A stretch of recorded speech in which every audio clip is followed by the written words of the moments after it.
إن الحمد لله نحمده ونستعينه ونستغفره ونؤمن به ونتوكل عليه ونعوذ بالله من شرور أنفسنا ومن سيئات أعمالنا من يهده الله فلا مضل له ومن يضلل فلا هادي له وأشهد أن لا إله إلا الله وحده لا شريك له وأشهد أن سيدنا ونبينا مولانا محمد وبارك وسلم عليه أما بعد وأعوذ بالله من الشيطان الرجيم بسم الله الرحمن الرحيم قل هو الله أحد الله الصمد لم يلد ولم يولد ولم يكن له كفوا أحد وقال نبينا صلى الله عليه وسلم إنما الأعمال بالنيات وإنما لكل امرئ ما نوى أو كما قال عليه الصلاة والسلام அளவற்ற அருளாளன் நிகரற்ற அன்புடையோன் ஏகவல்லவன் அல்லாஹ்வுக்கு எல்லா புகழும் அல்ஹம்துலில்லாஹ்.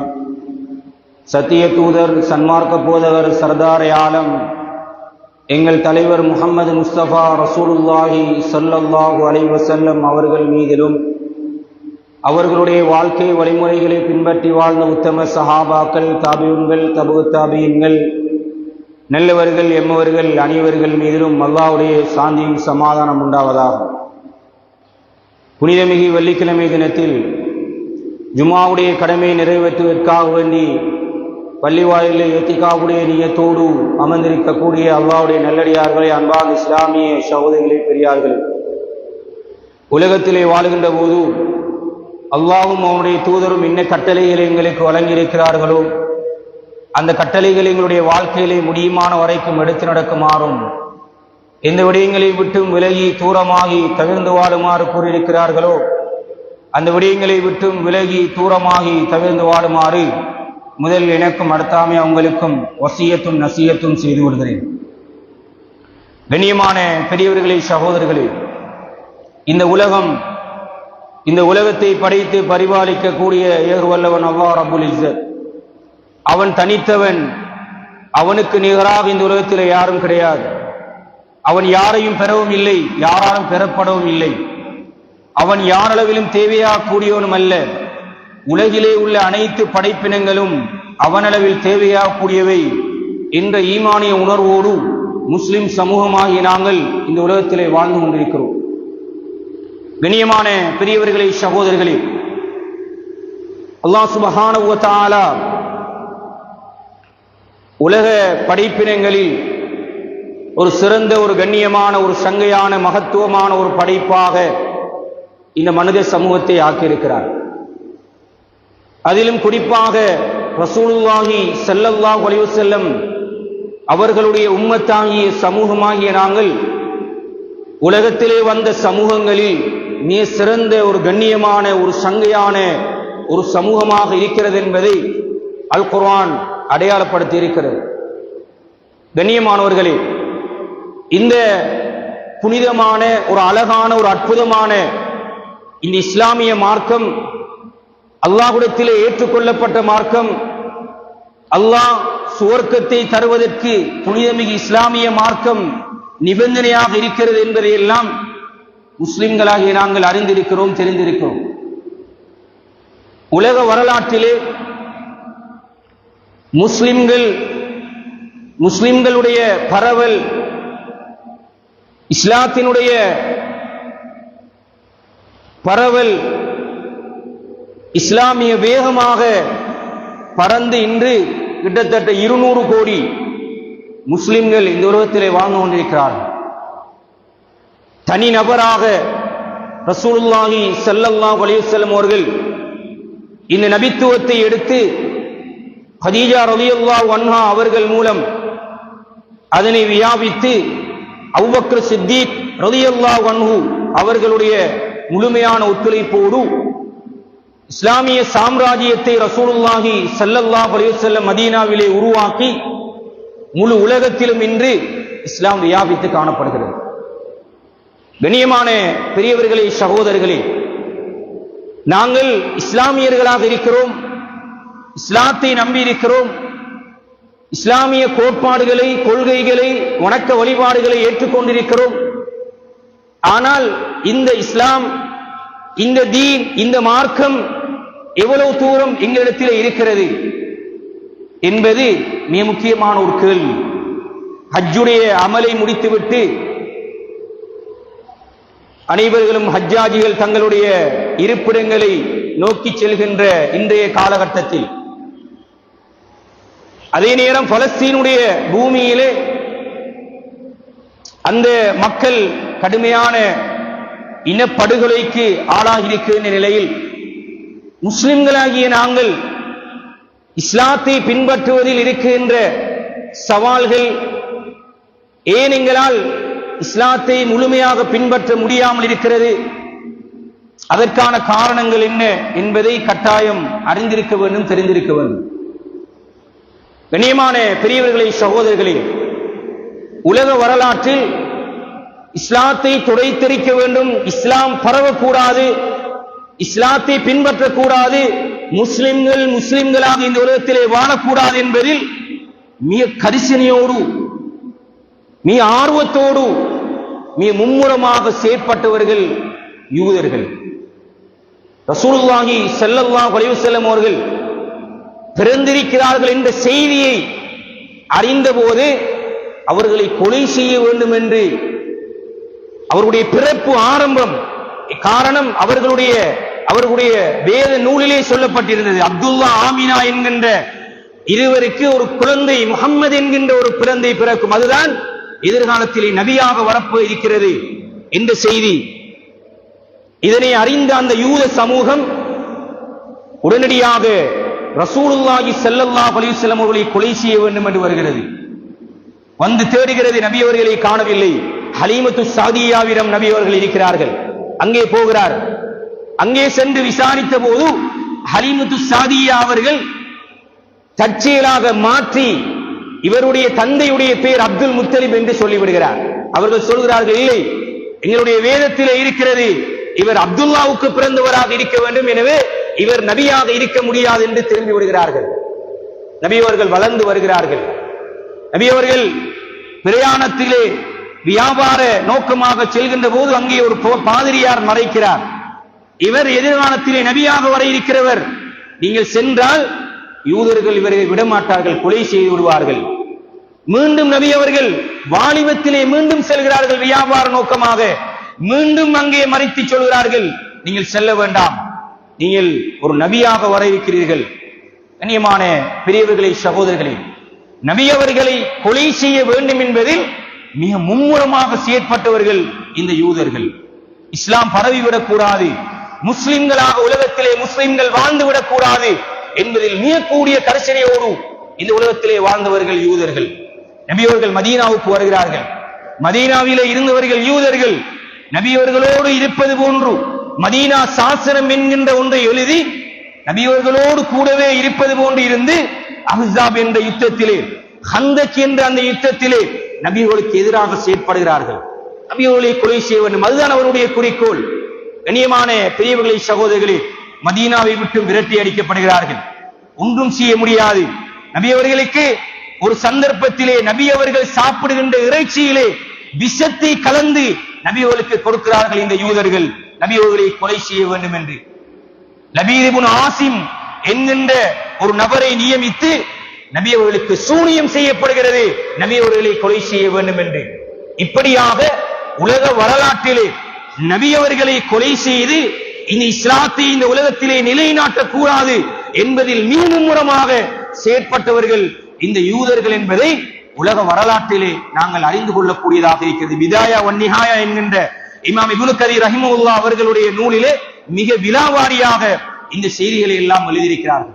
கண்ணியமானவர்களே, அபூபக்கர் ரலியல்லாஹு அன்ஹு அவருடைய ஆட்சி காலம், இவர்கள் தங்களை முன்னே காட்டிக்கொள்ள மாட்டார்கள். பின்னால் இருந்து கொண்டு இந்த முஸ்லிம்களை கருவறுக்குகின்ற, முஸ்லிம்களுடைய அந்த வளர்ச்சியை வீழ்ச்சியாக்குகின்ற, முஸ்லிம்களுடைய பரம்பரை குறைக்குகின்ற பல்வேறு செயற்திட்டங்களை, சதித்திட்டங்களை செய்பவர்கள். அபூபக்கர் சித்திக் ரலியல்லாஹு அன்ஹு ஆட்சி காலம், முஸ்லிம்களாக இருந்தவர்களை நாங்கள் ஜகாத் தர மாட்டோம் என்று இஸ்லாத்தை விட்டு மதம் மாறுகின்ற அளவுக்கு பின்னால் நின்று, பின்னணியிலே நின்று செயற்பட்டவர்கள் இந்த யூதர்கள். உமர் இப்னு கத்தாப் ரலியல்லாஹு அன்ஹு 10 வருட ஆட்சி காலம், 10.5 வருட ஆட்சி காலத்தை தவிடுபடியாக்கி உமர் ரலியல்லாஹு அன்ஹுவை கொலை செய்வதற்கு நியமமாக இருந்தவர்கள் இந்த யூதர்கள். உஸ்மான் இப்னு அஃபான் ரலியல்லாஹு அன்ஹு ஆட்சி காலத்திலே உஸ்மான் இப்னு அஃபான் ரலியல்லாஹு அன்ஹு அவர்கள் ஒரு சிறந்த ஒரு ஆட்சியாளராக இருந்தாலும் இவர் குடும்பத்துக்கெல்லாம் இவர் பாரபட்சமாக நடந்து கொள்கிறார் என்கின்ற ஒரு வதந்தியை, ஒரு பிழையான செய்தியை அந்த சமூகத்திலே கிளப்பி முஸ்லிம்களை அவர்களுக்கு எதிராக தூண்டுவதற்கு காரணமாக இருந்தவர்கள் இந்த யூதர்கள். கண்ணியமானவர்களே, மிக முக்கியமான ஒரு செய்தியை பின்னால் உங்களோடு சொல்வதற்காக வேண்டித்தான் இந்த இஸ்லாமிய வரலாற்றிலே யூதர்கள் எவ்வளவு தூரம் இஸ்லாம் பரவக்கூடாது, முஸ்லிம்களாக வாழக்கூடாது என்பதில் கரிசனையாக இருந்திருக்கிறார்கள். நாங்கள் எவ்வளவு தூரம் அவர்களை இன்று பின்பற்றிக் கொண்டிருக்கிறோம் என்பதுதான் உங்களோடு பகிர இருக்கின்ற செய்தியாகும்.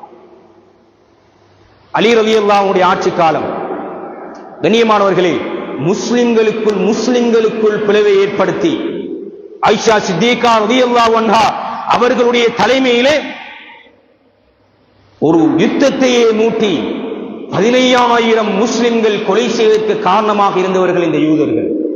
ஜமல் என்கின்ற யுத்தத்தில் முஸ்லிம்களுக்கும் நடைபெற்ற யுத்தம், முழுக்க பின்னணியில இருந்தவர்கள் இந்த யூதர்கள். அது மட்டுமல்ல, முஆவியா ரலியல்லாஹு அன்ஹு அவர்களுக்கும் அலி ரலியல்லாஹு அன்ஹு சிஃபீன் என்கின்ற யுத்தம், சுப்ஹானல்லாஹ், 75,000 முஸ்லிம்கள் கொலை செய்யப்பட்டார்கள்.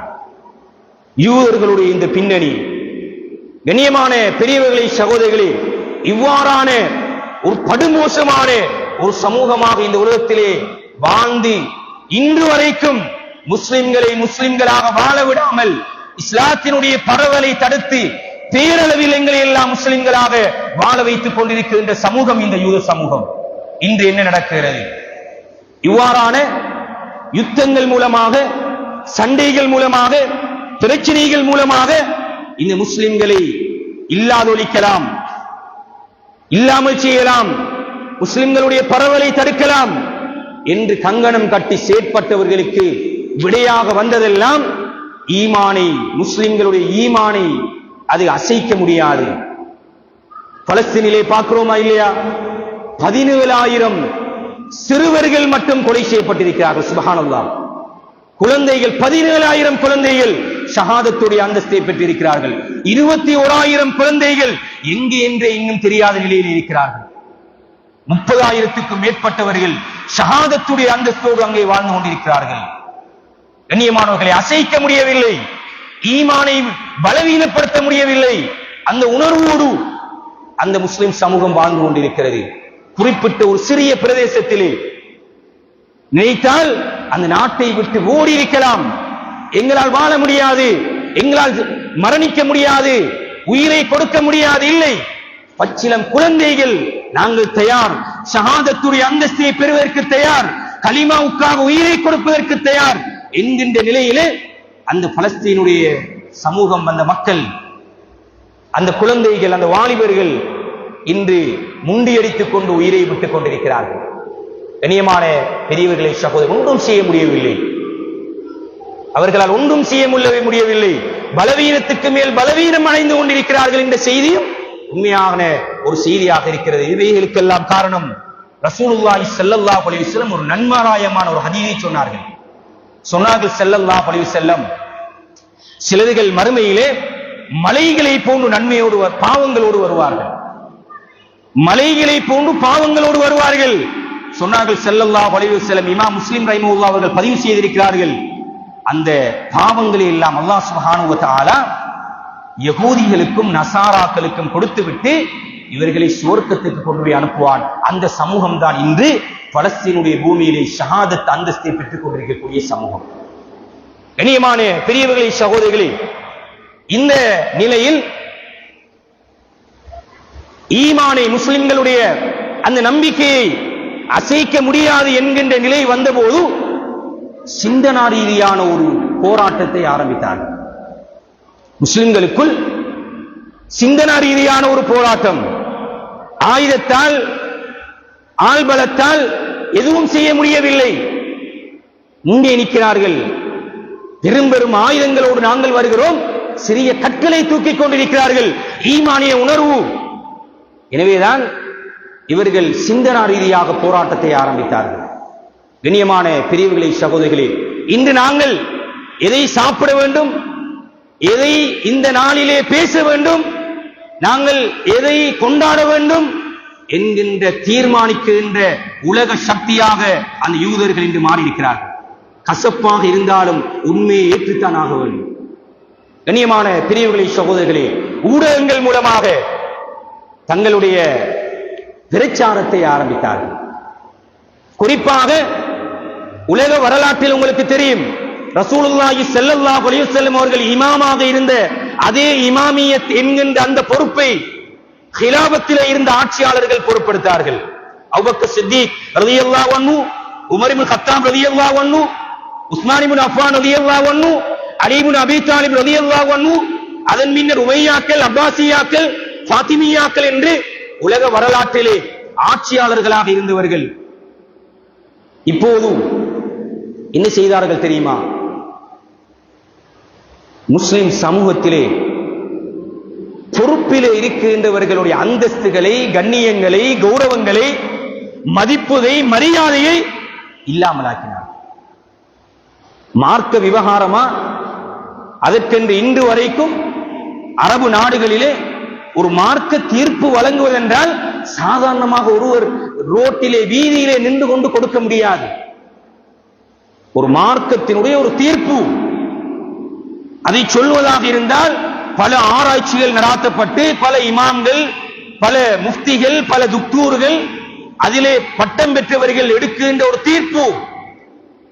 இவர்கள் என்ன செய்தார்கள் என்றால், மார்க்கமா, நீ தேடிக்கொள், நீ படிச்சுக்கொள், மார்க்க தீர்ப்பு எடுக்க போறியா? கண்ணியமான பெரியவர்களே, சகோதரர்களே, உலமாக்களுடைய, ஆலிம்களுடைய, ஊர் தலைவர்களுடைய, ஆட்சியாளர்களுடைய அந்த கண்ணியத்தை, கௌரவத்தை முஸ்லிம் சமூகத்துடைய உள்ளத்தில் இருந்து அப்படியே எடுத்தார். இப்போது நாங்கள் நிறைய இபாதத்துகள் சந்தேகத்தோடு செய்து கொண்டிருக்கிறோம். நிறைய வணக்க வழிபாடுகளை இப்படி இருக்குமா? எத்தனையோ சகோதரர்கள் அந்த பலஸ்தீனுடைய மக்களுக்காக ஐவேளை தொழுகையிலே குனூத் ஓதப்படுகிற இது இருக்கா? சுப்ஹானல்லாஹ், எந்த நிலைக்கு என்னுடைய உள்ளம் பாதிப்படைந்திருக்கிறது பாருங்கள். பாதிப்படைய செய்திருக்கிறார்கள். எந்த அளவுக்கு மூளை சேவை செய்யப்பட்டுக் கொண்டிருக்கிறோம் சிந்திக்க வேண்டும் சகோதரர்களே. ஆயுதத்தால், ஆள்பலத்தால் செய்ய முடியாததை இந்த சிந்தனா ரீதியாக எங்களுடைய உள்ளத்திலே கொண்டு வந்து இவைகளை செய்வதற்கென்று என்னென்ன செய்ய வேண்டும், என்னென்ன சிந்தனை இந்த சமூகத்திலே போட வேண்டும் என்கின்ற ஒரு நூல் இருக்கிறது. ஆங்கிலத்திலே இருக்கிறது, அரபியிலே இருக்கிறது, தமிழிலேயும் இன்று அது மொழிபெயர்க்கப்பட்டிருக்கிறது. யூதர்களுடைய ஒரு நூல். சுப்ஹானல்லாஹ். இபாதத், வணக்க வழிபாடுகள் நீ செய், சந்தேகத்தோடு செய், நன்மையை பெற்றுக் கொள்ளாதே. கண்ணியமான பெரியவர்களே, சகோதரர்களே, மார்க்க விவகாரங்களை சந்தேகத்தை கிளப்பியிருக்கிறார்கள். தாடி வைப்பது இல்லையா என்பதற்கு அப்பால் தாடி வைத்திருப்பவரை ஒரு மிக மோசமாக விமர்சிக்கின்ற, பார்க்கின்ற நிலையை சமூகத்தில் இன்று உருவாக்கி இருக்கிறார். இதுதான் யதார்த்தம். தொப்பி அணிவது இல்லையா, இருக்கா என்பதற்கு அப்பால் தொப்பி அணிந்திருப்பவரை மிக மோசமாக பார்க்கின்ற, விமர்சிக்கின்ற நிலைக்கு எமது முஸ்லிம் சமூகத்தை இன்று ஆளாக்கி இருக்கிறார். ஒரு சதித்திட்டங்கள். இஸ்லாம் வெறுமனே இஸ்லாம் முஸ்லிம் பேர் தாங்கியாக நீ வாழ்ந்து கொண்டால் போதும். ஒரு மனிதன் தொழும்போது மறைக்க வேண்டிய பகுதி இருக்கிறது. முழங்காலுக்கும் தொப்புளுக்கும் மத்தியில் இருக்கின்ற பகுதி கட்டாயம் மறைக்கப்பட வேண்டும். இன்று எதை ஃபேஷனாக ஆக்கியிருக்கிறார்கள்? கிழிந்த ஆடைகளை இதுதான் கலாச்சாரம், இதுதான் நவீனம் என்ற நிலைக்கு ஆளாக்கி அதனோடு வந்து தொழுது கொண்டிருக்கிறார். சுஜூதிலே இருந்து கொண்டு பின்னால் இழுத்துக் கொண்டிருக்கிறார். அவுரத் வெளிப்படுகிறது. கண்ணியமான பெரியவர்களே, சகோதரர்களே, மிக கவனமாக இருக்க வேண்டிய பகுதியில் இந்த பகுதியில் சமூக வலைதளம் என்கின்ற ஒன்றை அறிமுகப்படுத்தி என்ன செய்து கொண்டிருக்கிறார்கள் பாருங்கள். எங்களுடைய இத்தனை ஒவ்வொருவரும் எவ்வளவு நேரம் இதிலே நாங்கள் செலவிட்டுக் கொண்டு என்டர்டைன்மெண்ட் என்பதுதான் மிக முக்கியமான ஒரு தலைப்பு. அவர்களுடைய என்டர்டைன்மெண்ட் மிக முக்கியமான ஒரு தலைப்பு. நீங்கள் வாசித்து தமிழிலே இருக்கிறது. அது இந்த சமூகத்தை, முஸ்லிம் சமூகத்தை எப்படியாவது, முஸ்லிம்களாக இருக்கட்டும், முஸ்லிம் ஊரிலே வாழட்டும், பிரச்சனை அல்ல. ஆனால் நாங்கள் எடுக்கின்ற தீர்மானத்தை தான் அவர்கள் செய்ய வேண்டும். ஒரு செய்தி இந்த நாட்டிலே அல்லது இந்த உலகத்திலே எது முக்கியமான செய்தியாக எல்லோரும் பேச வேண்டும் என்பதை தீர்மானிக்கின்ற சக்தி அவரிடத்தில் இருக்கிறது. நாளை அதை மறந்து விடுவோம். நாளை மறுதினம் அடுத்த செய்தி வரும். உண்மையா பொய்யா, இதற்கு அப்பால் நாங்கள் என்ன செய்து கொண்டிருக்கிறோம்? சமூக தலைவர்களை, உலமாக்களை சாதாரணமாக விமர்சிக்க நிலை உருவாகிவிட்டதா இல்லையா? அந்த கண்ணியம், கௌரவம் உள்ளத்தில் இருக்கிறதா இல்லையா? சிந்தியுங்கள். என்ன நிலையில் நான் இருக்கிறேன்? இந்த பலஸ்தீனுடைய பூமியிலே ஆயுத ரீதியான போராட்டம் நடக்கும் போது என்னுடைய உள்ளத்திலே சிந்தனா ரீதியான போராட்டம் நடக்கிறது. இதற்கு எதிராக நான் எப்படி செயற்பட்டுக் கொண்டிருக்கிறேன்? சிந்தியுங்கள் சகோதரர்கள். நாங்கள் உடுக்குகின்ற ஆடையை தீர்மானிக்கின்ற சக்தி.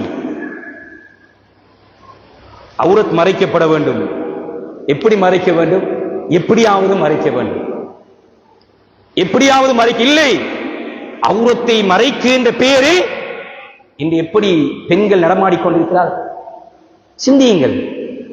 இன்று எமது சமூகத்திலே, எங்களுடைய வீட்டிலே, வெளியிலே விடுங்கள், எங்களுடைய வீட்டிலே இருக்கின்ற பெண்களுடைய நிலை என்ன உடுக்கிறார்கள்? இவ்வளவு ஒரு அழகான, ஒரு அற்புதமான ஒரு பெண்ணுடைய அவுரத் எவ்வளவு மறைக்கப்பட வேண்டும், எப்படி மறைக்கப்பட வேண்டும், ஏன் மறைக்கப்பட வேண்டும் என்கின்ற காரணங்களை எல்லாம் இஸ்லாம் விலாவாரியாக சொல்லி இருக்கும் போது ஏன் எங்களால் பின்பற்ற முடியவில்லை? ஏன் எங்களால் பின்பற்ற முடியவில்லை? கண்ணியமான பெரியவர்களே, சகோதரர்களே, உண்ணுகின்ற உணவை தீர்மானிக்கின்ற சக்தி அவர்கள். ஒரு காலத்திலே நல்ல நல்ல பலமான சக்தி மிக்கவர்களாக இருந்தவர்கள் என்று நாங்கள் தான் பேசுகிறோம்.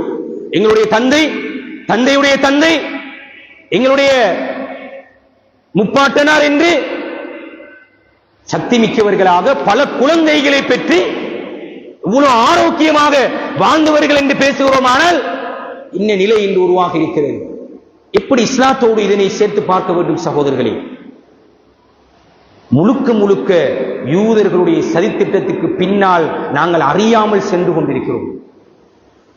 பிள்ளைகளுக்கு, பாடசாலை செல்கின்ற பிள்ளைகளுக்கு நேர காலத்தோடு எழுந்து தாய்மார்கள் உணவு சமைத்து தயாரித்து கொடுத்த காலம் சென்று உடலை கெடுக்குகின்ற, இல்லையா, ஆரோக்கியமற்ற உணவுகளை கொடுத்து பிள்ளைகளை பலவீனப்படுத்திக் கொண்டிருக்கிறோம். துரித உணவு என்கின்ற பெயரிலே கண்ணியமானவர்களே, உடல் எத்தனை நோயாளிகள் வேணும், இத்தனை பேர் வேணும்? சிந்திக்க வேண்டும். எந்த அளவு தூரம் நாங்கள் இந்த சதிவலைக்குள் நாங்கள் அறியாமல் உட்புகுத்தப்பட்டிருக்கின்றோம், மூளைச்சலவை செய்யப்பட்டுக் கொண்டிருக்கிறோம். கண்ணியமான பெரியவர்களை, ஆண் பெண் தொடர்பாடல் சுபஹானல்லாஹ் மிக பிரதானமான அவர்களுடைய அம்சம் ஆண் பெண் இந்த மகரம் அஜ்னபியை எடுத்து விட வேண்டும். மகரம் அஜ்னபி என்கின்ற தொடர்பாடல், இந்த ஹுக்கும், இந்த சட்டம் இஸ்லாத்திலே பேரளவில் இருக்க வேண்டும். இது சமூகத்தில் இருக்கக்கூடாது. கவனமாக இருக்கிறார்கள், எடுத்து விட்டார்கள். பார்க்கிறோமா இல்லையா? இஸ்லாம் ஃபிக்ஹிலே ஒரு பெண் ஒரு அந்நிய பெண் ஒரு அந்நிய ஆணை எப்போது பார்க்கலாம், அப்படி ஒரு மசலா இருக்கிறது.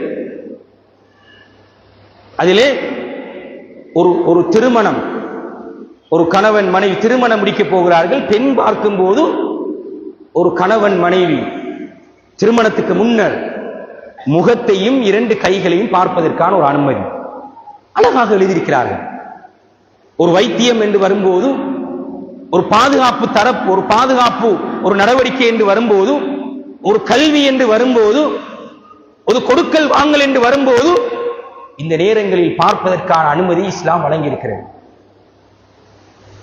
பார்ப்பதே கூடாது என்று இருக்கும்போது தொடுவது சர்வ சாதாரணமாக எத்தனை சம்பவங்கள் வேண்டும் உங்களுக்கு. ஒரே வகுப்பிலே படிக்கிறோம் என்ற பெயரிலே கைகளை கோர்த்து கொண்டு வீதிகளிலே செல்கின்ற நிலை, அப்படியே மானம் மரியாதையை உள்ளத்திலே அப்படியே எடுத்து விட்டார்கள். சிந்திக்க வேண்டும் சகோதரர், எங்கே நாங்கள் இருக்கிறோம், எவ்வளவு தூரம் பாதிப்படைந்து இருக்கிறோம். அங்கே உயிர்களை கொடுத்துக் கொண்டிருக்கிறார்கள், ஆனால் நாங்கள் உயிரை கொடுக்க சொல்லவில்லை. இஸ்லாத்தை முழுமையாக பின்பற்றுங்கள். இதில் இஸ்லாம் இருக்கிறதா? மிக முக்கியமான ஒரு அவர்களுடைய அந்த நூலிலே இருக்கின்ற செய்தி, அழகு ராணி போட்டி என்கின்ற பெயரிலே ஒரு என்டர்டைன்மெண்டை கொண்டு வந்து பெண்களிடத்திலே இருக்கின்ற மானத்தை, மரியாதையை, வெட்கத்தை இல்லாமல் செய்யும். ஒரு காலத்திலே சிறுவர்களுக்கான, குழந்தைகளுக்கான நேசர் விளையாட்டு போட்டிகள் மைதானங்களிலே மிக சிறப்பாக அவருடைய தரத்துக்கு ஏற்றாற் போல் நடக்கும். இன்று என்ன நடக்கிறது? இன்று என்ன நடக்கிறது? சிந்தியுங்கள் சகோதரிகள், எந்த அளவு தூரம் நாங்கள் ஆட்பட்டுக் கொண்டிருக்கிறோம். ஒரு பெண்ணை ஒரு காலத்திலே பெண் பார்ப்பதென்றால் அந்த பெண்ணுடைய வீட்டுக்கு சென்று அனுமதி எடுத்து அதுக்கு நேரம் குறித்து அந்த பெண்ணை பார்க்க வேண்டும். இன்று பாடசாலைகளிலே சர்வசாதனம். இதை சொல்லும் போது சில நேரம் நீங்கள் பிற்போக்கானவர்கள் நினைக்கலாம். பாடசாலை என்ன நடக்கிறது? சகல எந்த பெண் வேணும் உங்களுக்கு? எத்தனையாம் தரம் படிக்கின்ற பிள்ளையுடைய போட்டோ வேணும் உங்களுக்கு? கண்ணியமான பிரிவுகளை சகோதரிகளை, எந்த அளவு தூரம் நாங்கள் இதுக்குள்ளே நாங்கள் அறியாமல் உள்ளே இறங்கி இருக்கிறோம். ரசூல் ஸல்லல்லாஹு அலைஹி வஸல்லம் அவர்கள் கண்ணூரை பற்றி சொன்னார்கள். ஒரு மனிதனுடைய கண்ணூர், ஒரு மனிதன் நல்ல சந்தோஷமாக நல்ல வளங்களோடு வாய்ப்புகளோடு இருக்கும்போது ஒரு மனிதர் பார்த்து ஆச்சரியப்பட்டு விட்டால், என்று சொல்லிவிட்டாலே அதனுடைய பாதிப்பும் அவருக்கு ஏற்பட்டுவிடும். இதனாலதான் ரசூல் ஸல்லல்லாஹு அலைஹி வஸல்லம் சொன்னார்கள், அவருக்கு பிரார்த்தனை செய்யுங்கள், பாரக்கல்லாஹு லக், அல்லாஹ் யுபாரிக் ஃபீக். இன்று என்ன நடக்கிறது? இப்படி இதை தலைகீழாக மாற்றி வைத்திருக்கிறார்கள். நாங்கள் சாப்பிடுகின்ற சாப்பாடை, உண்ணுகின்ற உணவை, போற இடங்களை, வாங்குகின்ற வாகனங்களை சகலதும் பார்த்துக் கொள்ளலாம். Status, Facebook page. கண்ணூர் படுமா இல்லையா?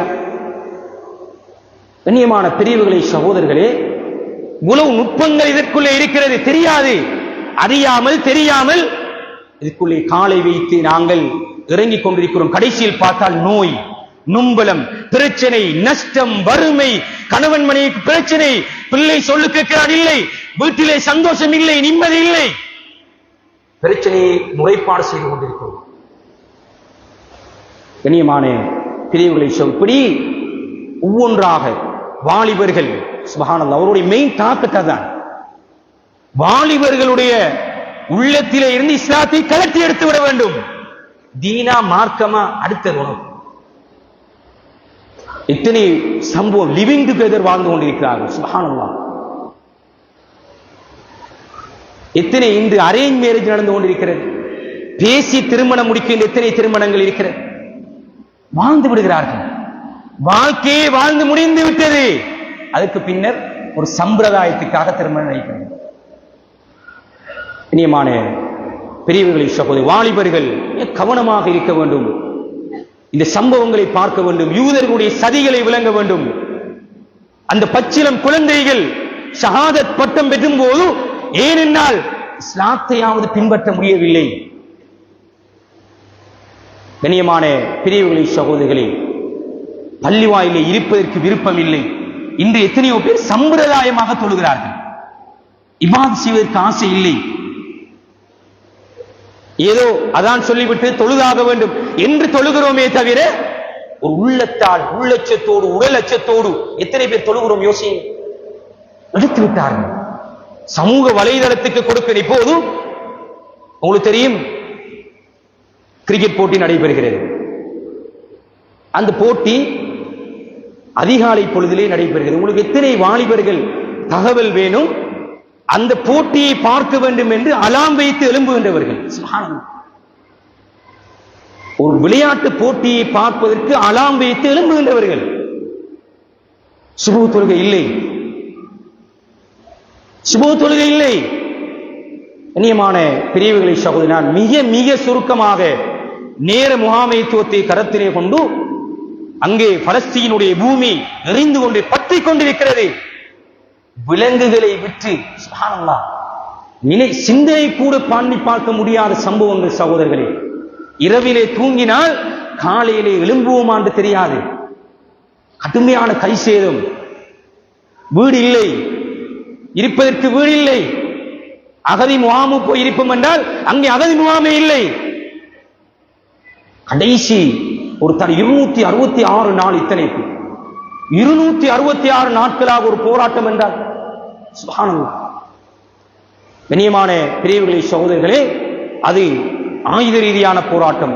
எங்களால் முடியுமான இந்த சிந்தனா ரீதியான இந்த சக்திக்கு எதிரான போராட்டம். துஆ கேட்கிறோம், அவர்களுடைய பொருட்களைத்தான் பயன்படுத்துகிறோம்.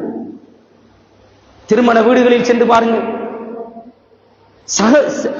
சகஜமாக சர்வசாதாரணமாக எங்களுக்கு பட்டியலிட்டு இவைகள் எல்லாம் யூதர்களுடைய அவர்களுடைய உற்பத்தி பொருட்கள் பயன்படுத்தாதீர்கள் இல்லை. வெறுமனே குனூத்திலே வந்து கையேந்துகிறோம், அடுத்த நிமிடம் சென்று அவர்களுடைய உற்பத்தி பொருட்களை பயன்படுத்துகிறோம். என்ன செய்கிறோம் நாங்கள் சகோதரர்கள்? முஸ்லிம்கள் எங்களுக்காக சேர்த்து அந்த அக்ஸாவுடைய பூமிக்காக எங்களுக்கும் சேர்த்து போராடி கொண்டிருக்கிறார்கள். எனவே சிந்தனா ரீதியாக நான் ஓரிரு மிக மிக சுருக்கமான சில விடயங்களை மட்டும் உங்களுடைய சிந்தனைக்காக நீங்கள் ஒவ்வொன்றாக எடுத்துப்பா. என்னுடைய வாழ்க்கை எப்படி இருக்கிறது, என்னுடைய தனிமை எப்படி இருக்கிறது, என்னுடைய குடும்ப வாழ்க்கை எப்படி இருக்கிறது, என்னுடைய சமூகம் சார்ந்த வாழ்க்கை எப்படி இருக்கிறது, என்னுடைய கொடுக்கல் வாங்கல் சுப்ஹானல்லாஹ் கொண்டு வந்து விட்டார்கள். வட்டியா அது இல்லாமல் வியாபாரம் செய்ய முடியாது. அப்படியான சிந்தனையை கொண்டு வந்து போட்டவர்கள் அவர்கள்.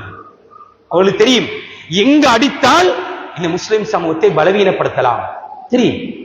எங்களை விட அதிகமாக குர்ஆனை படித்தவர்கள், மார்க்கத்தை படித்தவர்கள். கண்ணியமான பெரியவர்களை சகோதரர்களே, எனவேதான் நீ அன்பாக இந்த குத்துபாவிலே உங்களுக்கு சொல்லிக் கொள்வது, இந்த சிந்தனா ரீதியான தாக்கங்களுக்கு உட்படுத்தப்பட்டு விடாமல் மிக கவனமாக எங்களுடைய வாழ்க்கையிலே நாங்கள் தப்பித்துக் கொண்டு அந்த சுவர்க்கத்துக்கு போய்விட வேண்டும். அதுதான் இலட்சியமாக இருக்க வேண்டும். அதுதான் அந்த பலஸ்தீனுடைய மக்களுக்கு நாங்கள் செய்கின்ற ஒரு கைங்கரியமாக இருக்கும். இனி அவர்களுக்காக வேண்டி நாங்கள் பிரார்த்தனை செய்வோம். யூத இந்த பயங்கரவாத சிந்தனா ரீதியான போராட்டத்திலே இருந்து நாங்கள் தவிர்ந்தொள்வோம். அல்லாஹ் சுப்ஹானஹு வ தஆலா எங்கள் அனைவர்களையும் பொருந்திக் கொண்ட நல்லவர்கள் கூட்டத்தில் ஆக்குவானாக. யா அல்லாஹ் எங்களுடைய பாவங்களை மன்னிப்பாயாக. யா அல்லாஹ் நாங்கள் அறிந்தும் அறியாமலும் தெரிந்தும் தெரியாமல் செய்த அனைத்து பாவங்களையும் மன்னிப்பாயாக. யா அல்லாஹ் முஸ்லிம் சமூகத்தை பாதுகாப்பாயாக. பலஸ்தீனுடைய பூமியிலே ஷஹாதத் பெறுகின்றவர்களுக்கான முழுமையான ஷஹாதத்துடைய அந்தஸ்தை கொடுப்பாயாக. பச்சிளம் குழந்தைகளை பாதுகாப்பாயாக. கற்பிணி தாய்மார்களை பாதுகாப்பாயாக.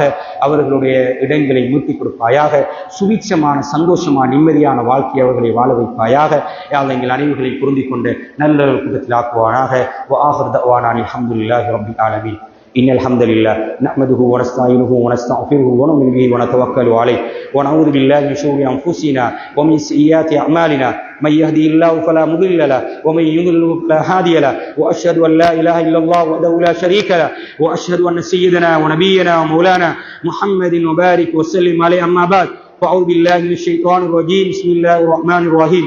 يا أيها الناس اتقوا ربكم الذي خلقكم من نفس واحدة وخلق منها زوجها وبث منهما رجالا كثيرا ونساء واتقوا الله الذي تساءلون به والأرحام إن الله كان عليكم رقيبا. وقال نبينا صلى الله عليه وسلم إنما الأعمال بالنيات وإنما لكل امرئ ما نوى. أقول قولي هذا وأستغفر الله لي ولكم واستغفروه إنه هو الغفور الرحيم.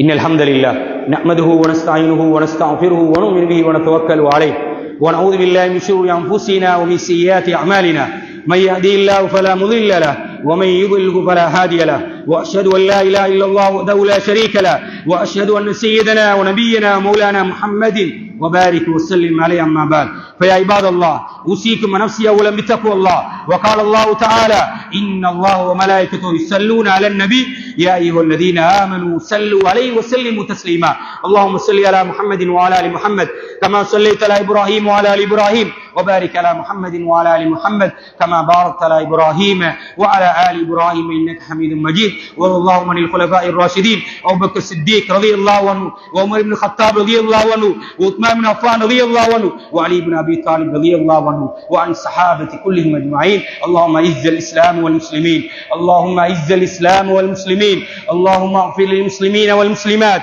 والمؤمنين والمؤمنات الأحياء منهم والأموات إنك سميع قريب مجيب الدعوات. ربنا آتنا في الدنيا حسنة وفي الآخرة حسنة وقنا عذاب النار. عباد الله إن الله يأمركم بالعدل والإحسان